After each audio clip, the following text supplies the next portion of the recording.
I love a really good crunchy green salad. Do you like such things? Okay, I thought I'd get a little bit more from. All right. But I'm reminded of this one time at a soup kitchen at a church when this new volunteer signed up to bring a dish, and it was her first time coming. And she walked in with this big, beautiful bowl, well-dressed salad, like everything crunchy and crisp, and she put it on where we were serving. And as the evening went along, and as people came through, she couldn't help but notice that this beautiful salad bowl was still pretty full. And people weren't taking this salad.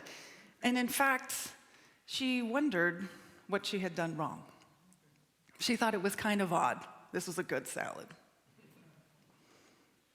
And how odd, too, for us to circle back to this text so soon after we just heard it a few months ago. But after worship a few months ago, you all gave me so many ideas that I thought we would bring it back again and hear that same story a little differently this morning. We're talking about change this season and immersing ourselves in community. And that leads us back to Luke 10. Because the disciples, as we know, have been following Jesus. Not just anyone, Jesus. They've all traveled all across this known land and beyond to places that they've heard about. And they have witnessed miracles and healings, as well as suffering, grief, and poverty. And they have done it all in the company of Jesus and in the company of each other disciples, and of course, there's always this crowd that just keeps forming and coming around them, this kind of flock that comes to them. And this group of disciples and even the crowd, I would wager, are composed of like-minded people. They are probably all similar background and ethnicity, religion, Jewish. They share similar customs and assumptions and languages. They're all basically from the same tribe, different zip codes. But Jesus changes all of that. He divides them into pairs and he says, go, I'm sending you out to places you have never been before. They don't really know where they're going, or for how long, or really how far. And they don't know about the people they will meet or these new customs, and they will inevitably mess it up. They will inevitably trip over something accidentally. And of course, who can miss the part where all of these disciples are heading out without a single comfort to protect them or to hide behind? This, to me, is like a leadership nightmare. Most of these disciples are going to fail. They're going to make some big mistakes. It's going to be hard and fast and not pretty. And there is no indication to anyone except for Jesus that this is a good idea. Because most of us, when we're honest, are kind of creatures of habit. And we like to stick to the people that we know, or at least the people who are kind of like us. Many of us even like to travel with others who are like us, or if we're going to an especially new place, we want to have a couple of creature comforts with us. And when we go forth in service, when we want to show up and be change makers in community and in our wider world, do we not often want to do it well? And so we stick to those things that we know how to do. We gravitate to our strengths, and there is nothing wrong with that. We like to be helpful. We like to know how to offer ourselves, and we know where our limitations are. Because most of us, if you're like me, don't like to make mistakes. Not big ones, not ones that are seen by lots of others, or that might be remembered and teased for years to come. You know, the salad was beautiful, and it wasn't eaten by the guests that night. Because a long-serving volunteer would tell you that when someone is without shelter, they are also typically without access to a dentist or to the means of continuing dental hygiene. There's not running clean water. There may not be a toothbrush, let alone toothpaste. And so kitchens tend to serve things that are soft and easy to consume without a lot of chewing. A new volunteer wouldn't necessarily know this about the people she was serving, but if you stick around a while, you will come to learn what works and what doesn't, what recipes are really gobbled up, and which recipes just kind of stay on the plate. This is not to say the new volunteer's salad was in vain. The volunteers consumed it with great gusto. But also, they had a little bit better dental care. And this volunteer was really embarrassed at first, but she was learning. The disciples were sent out to figure things out for themselves. Take a salad, don't take a salad. Jesus isn't going to tell you which way to do that. And their transformation would be seen by all, for they were truly and utterly dependent wherever they went.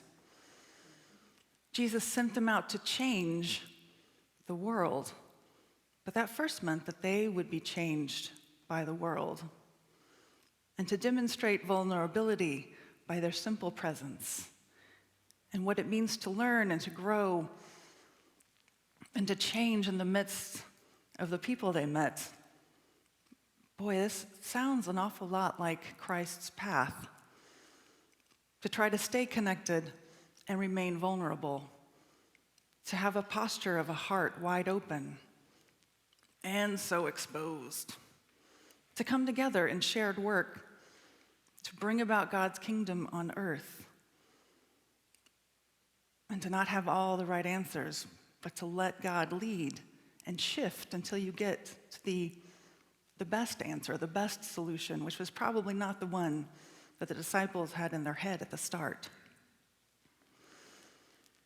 The kingdom might be as complex as feeding the world, or as simple as sitting down next to someone and respectfully listening to their life story, or to their thoughts on the weather or the sports game.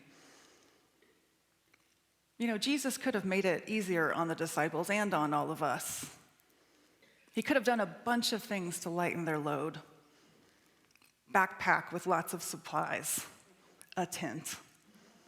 He could have sent a messenger out ahead of all of them, right? And said, you know, people are coming, prepare the way. But I wonder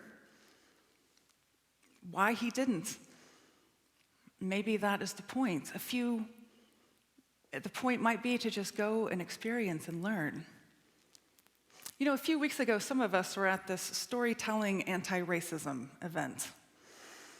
And one of our presenters, Reverend Kim Montenegro, offered something to the effect of, mistakes are part of the process. So get used to making them, because if you're not making mistakes, you're really not leaning in enough. If you're not leaning in and making mistakes, you're not in a place of growth, you're not learning. I mean, you're not really getting to that place that we all want to be, that amazing finish line, whatever that is. But mistakes are really how we grow, even and especially for us as adults. They are part and parcel to learning how to be in community with each other. Change-making, as we're talking about it this fall, has a process, and step one, as we've been talking about, is simply to realize that something needs to be changed. Have compassion, showing up, looking for that living water. And step two that we're talking about today is to immerse. Immerse oneself in the people and community where you've noticed there might be a concern, where you've noticed that God might already be present and working. And then to go and join God in that space with these new people, to collaborate, to listen, to make mistakes, and to see what happens. Because change doesn't happen in a vacuum.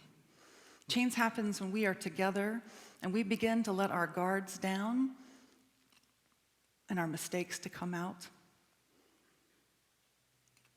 And we allow that same grace to the people we are around. Because it's not the mistake, it wasn't the salad. The salad wasn't the issue that night. That mistake did not keep her or from anyone from eating and having a full stomach. And in fact, the volunteer who brought a salad was encouraged to come back the next week. She didn't bring a salad the second time. She learned. It's difficult to talk about what is the opposite of this because the counter story is not about the times we messed up. It's about the times we didn't engage at all. Those times we didn't risk vulnerability, we didn't show up. And that means that all of those stories, with or without mistakes, do not exist. And that is a loss for us and for the other who we would have joined and for the world. For the truth is, if we are going to make change, we need to risk more than a salad.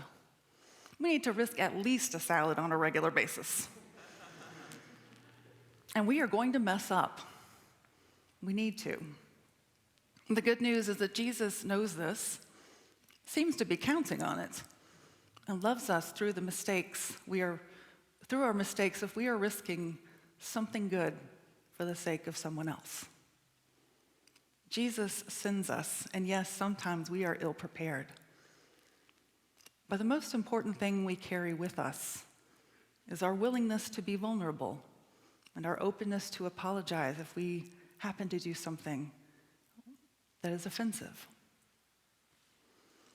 For beloved, it is only in making mistakes that we can be transformed. And it is only in our own transformation that we transform the world around us. And so let us be bold enough to risk a salad. Let's risk a salad. Let's risk vulnerability and risk immersing ourselves in community, that we might come to know the living Christ who is present among all of God's people.